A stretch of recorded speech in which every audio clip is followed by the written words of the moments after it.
Curhat bidan syok bantu pasien melahirkan pakai susuk, bekas sayatan hilang padahal belum dijahit. Seorang bidan dibuat melongo saat membantu pasiennya yang melahirkan dengan memakai susuk. Bidan itu pun membagikan cerita persalinan di Instagram pribadinya, @bidansulfa.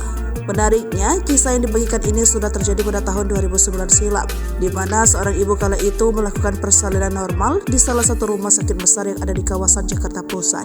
Namun, bidan yang membantu persalinan ibu itu kaget melihat bekas episiotomi menghilang ketika hendak dijahit kembali.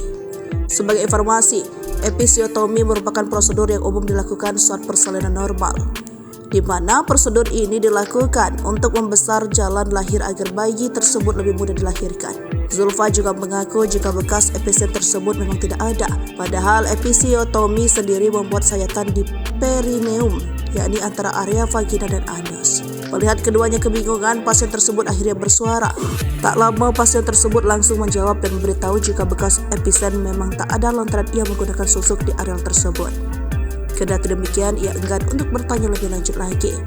Terlebih saat itu dirinya masih tergolong bidan baru dan tak berani untuk bertanya lebih jauh.